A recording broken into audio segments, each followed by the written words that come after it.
자, 문학 수업 바로 시작하도록 하겠습니다. 첫 번째, 시적 상황 중에서 이상향과 관련된 내용을 담고 있는 시들은 그것을 어떤 식으로 표현하고 있냐. 쌤이 지난 시간에 얘기했지만은 수업 시간에 얘기했지만 화자가 있을 때 그 이상향이라는 것은 항상 화자가 닿을 수 없는 저 먼 곳에 있는 것들이다. 주로 이제 하늘, 별, 달, 목은 해, 그 다음에 구름 같은 것들 내가 바라보고 있다. 그것에 대해서 얘기하고 있으면 그걸 우리는 이상향으로 판단 내리면 된다. 이렇게 얘기했습니다. 그러면 구체적인 시에서 어떻게 드러나는지 한번 살펴봅시다. 신석정의 경우에는 이상향을 먼 나라라고 했습니다. 화자가 닿을 수 없는 곳이겠죠. 그러면서 그 먼 나라를 아십니까? 라고 묻고 있습니다. 그 먼 나라는 어떤 곳이냐? 흰물새가 날고 들장매 열미가 붉고 그 다음에 노루새끼가 마음껏 뛰어노는 아름답고 평화로운 나라. 그런데 그 나라는 아직 아무도 살고 있지 않는 나라이기 때문에 아직 우리에게 실현되지 못한 국가를 의미한다. 그것은 이상형이다. 유추하는 깃발의 경우에는 저 푸른 해원, 먼 바다를 향해 흔드는 손수건이라고 얘기했습니다. 여기서 먼 바다라는 것은 이상향으로 파악해도 된다. 노천명 같은 경우에는 사슴이란 작품에서 먼 대산을 바라본다라고 했죠. 먼 대산은 이상향에 해당합니다. 그 다음 종교적 경지 혹은 구도라고 우리 이야기를 하는데 도를 구하는 것, 구도에 대한 시들이 어떻게 등장하냐. 조지훈의 승무를 보면은 승무라는 것은 스님이 추는 춤을 얘기합니다. 그 스님의 옷차림들에 대해서 얘기한 다음에 깊은 마음속 거룩한 합장을 한다. 얇은 하얀 고깔이 고이 접어서 나비를 내라 이렇게 돼 있는데 그 춤의 아름다운 모습 그리고 종교적 어떤 의미들에 대해서 이야기하고 있다. 그 다음 자주 나오는 게 고향과 관련된 표현들은 일제강점기에도 나오고 그 다음에 1980년대, 70년대 산업화 도시화에서도 많이 등장하는 소재이기 때문에 잘 봐두면 좋겠죠. 백석의 고향이라는 작품은 일제강점기 나라는 존재가 의원을 찾아갔는데 그 의원이 손을 내어 맥을 짚었는데 고향이 어디냐 물었다. 즉 그 따뜻한 그 의원의 손을 잡았을 때의 그 따뜻함 그러면서 이제 고향을 떠올리는 내용을 시 속에서 다루고 있다. 그 다음 황동규의 귀향지 같은 경우에 귀향지라는 것은 내가 어떤 목적지로 가기 전에 들르는 항구를 귀향지라고 했습니다. 그럼 나는 어디를 떠나와서 어디로 향하느냐? 내가 떠나온 곳은 아마 고향일 것이다. 그래서 항구라는 곳은 항상 배들이 드나들고 이동하는 공간이기 때문에 어떤 그곳의 분위기 여기에서는 이제 하늘의 수삼계 어두운 하늘의 수삼계에 눈송이가 있다 이런 걸로 봐서 그 상황에 대해서 별로 긍정적으로 바라보는 것으로 보이지는 않습니다. 고향을 떠나왔으니까는 뭐 그렇게 썩 좋은 뭐 여행을 한 것이 아니라는 전제하에서 좋은 것이 아니다. 보통 우리 역사적 배경 아래에서는 고향을 강제로 떠나왔을 경우가 강제로 떠나는 경우가 많았죠. 그렇게 이해했을 때 그것은 부정적인 상황으로 파악하는 것이 맞는 것이다. 자, 그 다음 어떤 성수과 관련된 내용을 시적 대상으로 삼기도 합니다. 여기에서는 국화 옆에서 있는데 이 국화꽃을 피우기 위해서 울었다 이런 얘기가 나오는 걸로 봐서 국화꽃은 긍정인데 울었다는 건 부정 아닌가요? 물론 그렇습니다. 그렇지만은 국화꽃은 뭐라고 했습니까? 내 누님같이 생긴 꽃이기 때문에 긍정적 존재로 봐야 된다. 어쨌든 그 긍정적 존재가 피우다, 즉 태어나기 위해서 그것이 이룩되기 위해서는 무엇이 필요하다? 울음이 필요하다. 여기서 말하는 울음이라는 것은 어떤 그것을 향한 노력, 그 다음에 실현, 뭐 여러 가지 것들을 의미를 가질 수가 있겠죠. 어쨌든 아름다운 것은 아무런 노력 없이 이루어지는 것은 얻어지는 것은 아니다. 뭐 이런 내용을 담고 있다. 이것은 성숙으로 바라봐야 된다. 그 다음 뭐 존재의 본질에 대해서 성찰하는 시들도 많이 나옵니다. 김춘수의 꽃을 위한 서시, 신동집의 오렌지 같은 맥락으로 이해하면 됩니다. 꽃이 나의 손에 닿게 되면은 너는 알 수 없는 어떤 존재가 돼버린다. 내가 그것을 알려고 하면 오히려 모르게 된다. 좀 철학적이죠. 여기 마찬가지로 오렌지에서도 내가 손을 대는 순간 오렌지는 이미 오렌지가 아니다. 내가 손을 댄다는 것은 인식한다는 거죠. 내가 오렌지를 인식하는 순간 이것은 진짜 오렌지가 맞나? 이런 것은 존재의 본질에 대한 철학적 성찰에서 나온 시들이다 정도로만 알고 넘어가도록 하겠습니다. 그 다음에 고독과 관련된 시들 김소월의 산유화. 꽃이 피는데 꽃은 혼자서 저 멀리에서 피어 있으니까 이것은 고독이다. 그 다음 일제강점기.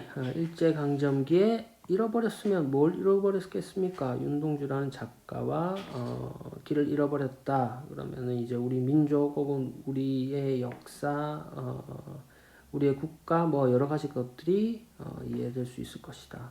일제강점기 대충 의미 이해할 수 있겠죠? 자, 그 다음에 애환.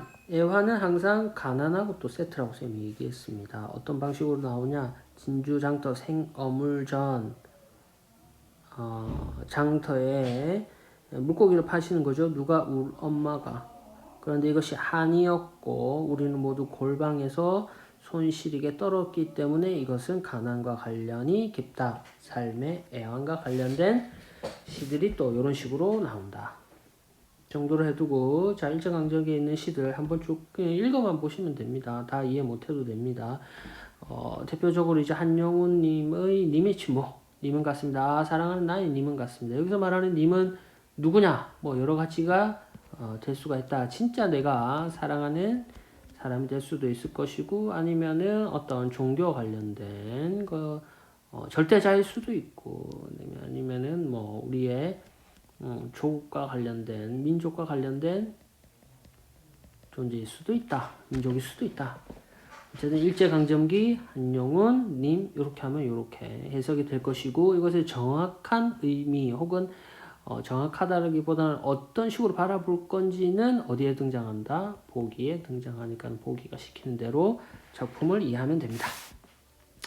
자, 그 다음 일제강점기 끝나서 6.25 전쟁으로 가죠. 6.25 전쟁에서는 뭡니까? 무덤들이 등장할 수밖에 없다. 그렇지만 우리나라를 지키기 위해서 목숨을 바쳤던 그 죽음들은 죽어서 환히 비춰줄 어떤 그 태양이 드리울 것이다. 그래서 봄볕 푸근한 무덤이 될 수 있을 것이다. 혹은 우리가 그렇게 만들어주자 하는 것이 박두진 묘지송이라는 작품이었습니다. 그 다음에 구상의 초토이시 적군묘지 앞에서 물론 적군 살아서 너희가 나와 미움을 맺혔지만 우리 적으로 만났지만 전쟁에서 보석 몇 발 이후에 은원의 무덤 앞에서 복로와 버린다. 울음을 통해서 어떤 인간성 상실, 어떤 생명의 근원적 생명에 대한 어떤 이해, 어쨌든 지금은 적이 아니라 서로 죽은 생명에 대한 안타까움으로 뭐 하나 되는 뭐 이런 내용을 담고 있습니다. 자, 그 다음 전쟁이 끝난 이후에 독재가 되었죠. 독재의 경우에 신동엽이 누가 하늘을 보았다 하는 작품이 나옵니다. 여기에서는 누가 하늘을 봤다 그러노? 하늘은 아까 쌤이 뭐라 그랬죠? 이상향이라 그랬죠. 그랬잖아요. 우리 민족의 혹은 우리나라의 이상향이 지금 이루어졌다고 생각하느냐? 그건 아니다. 네가 본 거는 먹구름 같은 거. 그건 너 지금 하늘을 알고 있어.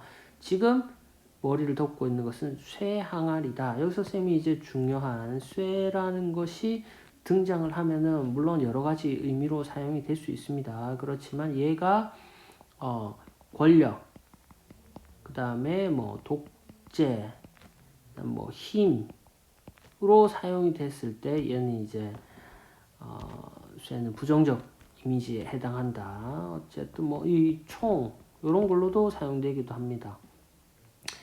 전부 다 부정적 이미지 안에서 이런 의미로 익힐 수도 있다. 여기서는 독재로 이해하면 된다 정도로 하고 그 다음에 독재와 함께 산업화 같이 이루어졌잖아요. 뭡니까? 나도 야 간다. 어디로 가는 겁니까? 서울로 가죠. 쫓겨가는 마음이죠. 이제 서울길에 보면은 간다. 울지 마라 간다. 나는 뭐하러 갑니까? 팍팍한 서울길 몸 팔러 간다. 노동하러 가는 거죠. 도시빈민 이야기가 담겨져 있다. 그리고 산업화를 통해서 우리 환경 파괴와 관련된 시들도 등장을 합니다. 김광섭의 성북통 비둘기 산에 번지가 새로 생긴다는 것은 사람들이 점점 산으로 주거지를 옮기는 거죠. 도시에 사람들이 많아지게 되면서 서울 성북동에 사람들이 집이 점점 늘어나게 됩니다. 집이 늘어나면 늘어날수록 비둘기만이 번지가 없어진다. 비둘기 혹은 동물, 다른 생명체들은 살 공간이 사라지고 있는 환경 파괴에 대해서 다루고 있는 작품.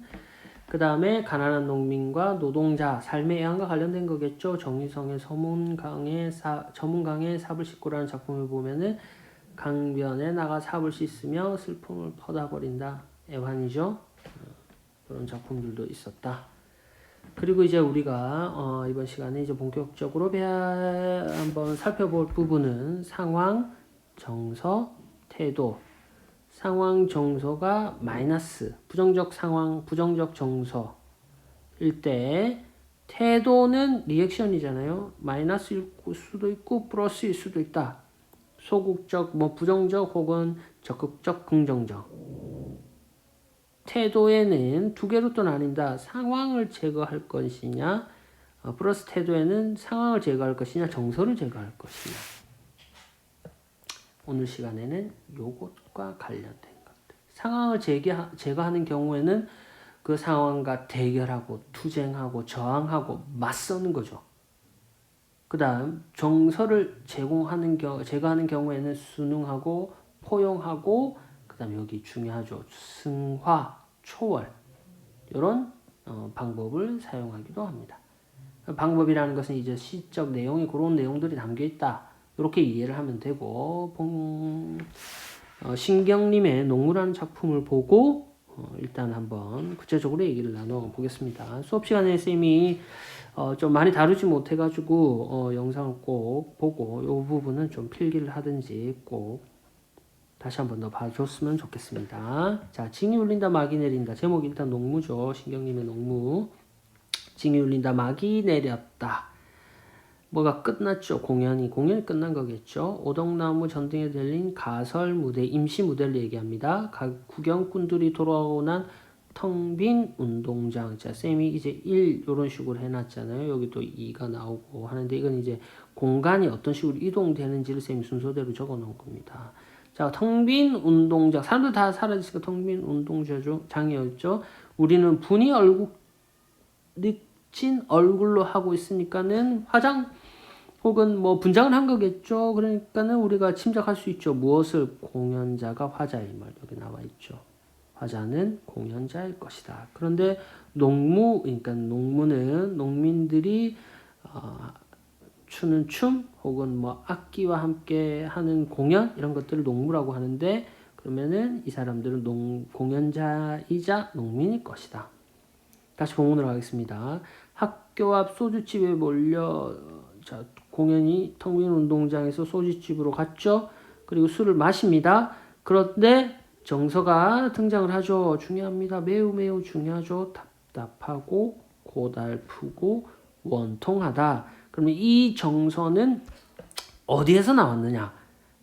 뒤에 나오겠죠. 꽹가리를 앞장 세워 장거리로 나서면 따라붙어 악을 쓰는 건 조무래기들 뿐. 어른들은 없는 거죠. 어른들은 어디로 갔을까요? 다 도시로 떠났습니다. 그 어디에 나옵니까? 보기에 나오죠. 농무는 1970년 농촌의 실상, 농민들의 정서를 담아냈다. 산업화, 도시화 나오죠. 중요하겠죠. 산업화, 도시화. 그러면은 우리가 이제 만약에 이제 학년이 더 되고 공부도 많이 하다 보면은 산업화, 도시화 하면 이제 따라 나오는 어떤 내용들 이런 것들 바로 머릿속에 팍팍 들어올 겁니다. 여기에서는 농촌이 피폐해져 간다. 도시로 옮긴 농민들이 많다. 이 상황 속에서 농민들이 삶의 활력과 신명을 얻기 위해 농무를 춘다. 그러면서 현실의 암울함을 역설적으로 드러낸다. 이렇게 나와 있죠. 자, 다시 본문으로 가서 자, 원통하다. 꽹갈 앞장세워 나서면 쪼무레기를 뿐이 없다. 그 다음에 처녀애들은 킬킬댄다. 뇌가 답답하고 고달프고 원통한데 그 고통을 공감을 못하고 있는 거죠. 어쨌든 보름달은 밝았던 녀석은 꺽척이처럼 울부짖고 어떤 녀석은 소리 해 누가 울기도 하고 뭐 이렇게 실성한 것처럼 해대기도 해요. 왜 이러냐? 여기에서 이제 중요한 이 부분이 나오죠. 뭡니까? 상구 속에 저밖에 발버둥 친들 해결 방법이 없죠. 농사를 지어도 비료값도 안 나오는 농사 이 옆에 내게 맡겨두고 농사를 해도 돈이 안 되는 겁니다. 예. 그래서 농물을 추면서 세전을 거쳐 도수장 앞에 나왔을 때 우리는 점점 더 신명이 난다. 이 신명이라는 게 이제 단순히 어떤 신난다 뭐 이런 걸로 이해해도 되지만은 이 신명을 우리는 뭘로 바라본다? 승화로 바라본다. 이것을 왜 승화라고 하냐? 괴롭고 고통스러운 상황 속에서 농물을 통해서 오히려 즐거움을 얻고 있기 때문에 이것을 승화라고 한다. 만약에 우리 어떤 권력자 아래에 있다고 했을 때 그 사람이 괴롭힌다고 했을 때 내가 더 괴로워하고 더 고통스러워 한다면은 뭡니까? 그 사람이 원하는 결과를 우리가 보여주는 거잖아요. 그렇지만 꿋꿋하게 힘내고 웃고 하는 것은 뭡니까? 그것을 이기고자 하는 노력 혹은 어떤 저항의 의미로 받아들일 수 있겠죠. 그래서 우리는 이것을 승화라고 바라보는 겁니다. 한 다리를 들고 날라리 불거나 고개 사람들 어깨를 흔든다. 자, 오른편에 이 부분 한번 봅시다. 자, 화자는 공연자, 농민이라 그랬죠. 상황은 뭡니까? 공연이 끝나고 술을 마신 후에 농물을 다시 한 번 더 추는 거죠. 근데 이때 정서는 답답하고 고달픈 원통이었는데 신명으로 바뀌게 된다. 우리는 이걸 뭐라 그랬다? 승화라고 이야기를 했습니다. 태도는 쌤이 비판적이라고 얘기를 했습니다. 비판적이라는 건 뭐냐? 자, 농민들의 삶을 비료값도 안 나온다고 사실적으로 표현해 줬어요. 그들의 정서도 사실적으로 우리에게 전달해 주고 있죠. 자, 이를 통해서 우리는 현실을 제대로 보여주는 것도 이제 비판적으로 바라보기도 합니다. 그럼 요거는 이제 어쨌든 상황 제거하는 것이냐 정서 제거하는 것이냐 둘 중에 하나를 선택하라고 했을 때 뭡니까? 정서 제거에 해당한다. 그래서 3번 선지에 있는 것처럼 현실 문제를 극복하고자 현실에 대한 문제를 해결하는 것은 상황 제거 의지에 속하기 때문에 이것은 틀린 것이다. 답은 3번이 된다. 이렇게 얘기를 했습니다. 그죠? 자, 다시 한 번 더. 마이너스 상황, 마이너스 정서일 때 우리가 어떤 태도, 플러스 태도, 긍정적 태도는 뭐냐? 상황을 제거하거나 정서를 제거하는 것이다. 승화는 정서를 제거하는 것이다. 여기서 신명이 난다 그랬으니까 실질적인 얘기를 담고 있는 건 아니다. 됐죠? 이 정도로 이런 식으로 우리가 태도 혹은 시적 상황과 그거에 대한 태도 중에서 상황 제거, 뭐 정서 제거와 관련된 이야기를 해봤습니다. 자, 그러면은 상황을 제거하는 또 다른 예들을 한번 볼까요? 사소단장이라는 작품이 나옵니다. 사소단장의 경우에는 사소라는 사람이 있어요. 사소라는 사람이 이제 짧은 노래를 뭐 부르는 뭐 그런 내용인데 이 사소라는 사람은 구도자 뭐 이런 걸로 이해를 하면 될 것 같아요. 구도자는 뭐냐? 뭔가 이렇게 이상적인 상황이 이루어지기를 노력했던 사람 중에 한 명이다. 그럼 여기서 뭐냐? 노래가 낚이는 그 중에 나도 구름까지 갔다가 되돌아오고 바닷가에 가 멎어버렸다. 이렇게 얘기했으니까 뭔지 몰라도 이 노래가 원하는 장소에 도착을 했다는 겁니까? 못했다는 겁니까? 뭐뭐가 되돌아왔죠. 실패한 겁니다. 멎어버렸죠. 멈춰버렸습니다. 그러니까는 부정적 상황 속에 있는 거겠죠. 활로 잡은 산돼지 매로는 산대로서 입맛을 잃었다. 부정적 상황이기 때문에 입맛을 잃은 거겠죠. 그런데 꽃, 아침마다 개벽하는 꽃. 개벽이라는 건 뭡니까? 뭔가 개혁, 그 다음에 혁명 뭐 이런 의미로 받아들이면 되겠죠. 이 꽃, 그러니까 아침마다 개방하는 꽃이니까 이 꽃은 긍정적 존재가 되겠죠. 이 긍정적 존재가 뭐라고 했습니까? 문을 열어라. 명령형. 자, 이건 하나의 팁인데 시에서 보통 명령형이 나오면은 의지적 요 경우가 매우 많습니다. 그래서 여기서 마찬가지죠. 꽃차 이 개벽하는 꽃에게 열어라라고 명령하는 것만으로도 우리는 이것을 의지로 바라본다. 그죠? 뭐가 되돌아오고 멎어버리는 상황과 대결하는 겁니다. 됐습니까? 자, 그 다음에 윤동주의 십자가 상황 제거. 뭐 교회 다니는데 저렇게도 높아서 뭔가 올라갈 수가 없어요. 그래서 나 서성거리는 지금 부정적 상황 속에서 뭐라고 얘기를 하냐면 예수 그리스도 인간을 위해서 희생한 성인이죠. 십자가가 허락된다면 여기서 십자가는 보통 희생으로 의미하면 됩니다. 그리스도가 인간을 위해서 십자가를 짊어졌죠. 그래서 꽃처럼 피어나는 피를 조용히 흘리겠다. 여기서 피는 뭐다? 아까도 얘기했지만 어떤 긍정적이고 이상적 상황을 위해서 내가 기울이는 노력, 땀 혹은 피 이런 것들은 긍정적 의미로 바라봐야 된다. 여기서 피는 앞에 십자가와 연결이 돼서 이것도 역시 어떤 희생과 뭐 고통 이런 것들을 감수하겠다. 이렇게 돼 있으니까 상황 제거를 위해서 희생하는 거죠. 낙관하는 경우도 있습니다. 태양을 등진 곳이니까는 부정이겠죠. 그러면서 36해가 지났습니다. 아직도 겨울 밤이죠.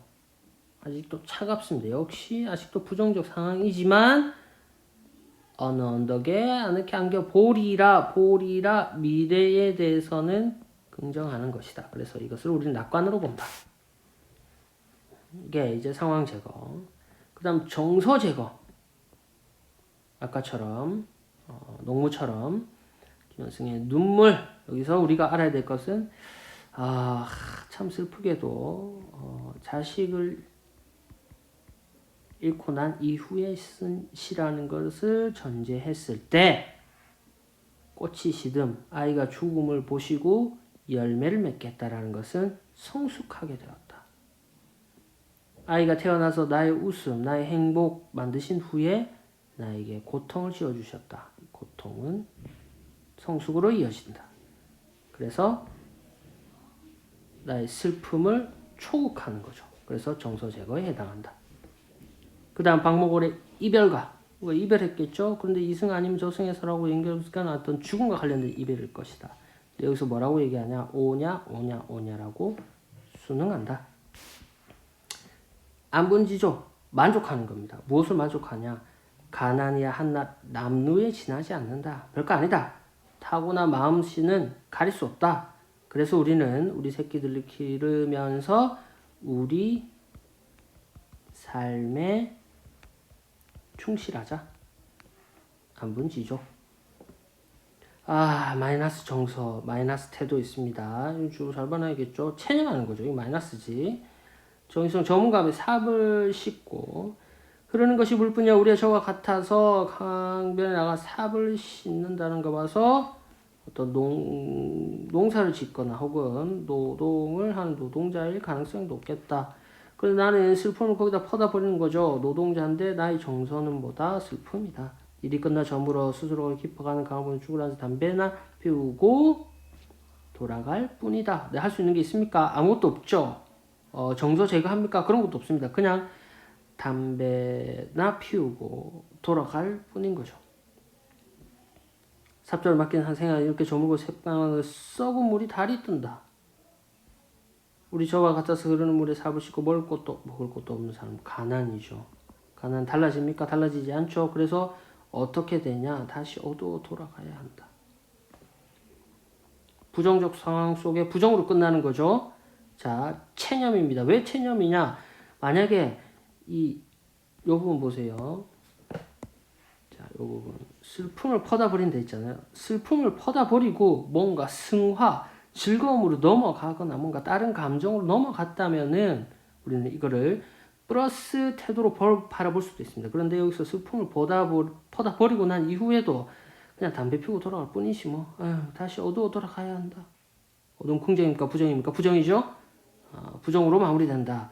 그래서 이 작품은 마이너스 태도, 즉 체념으로 바라보는 것이 더욱더 적절하다. 이렇게 정서와 관련된 태도와 관련된 두 가지 사례들을 한번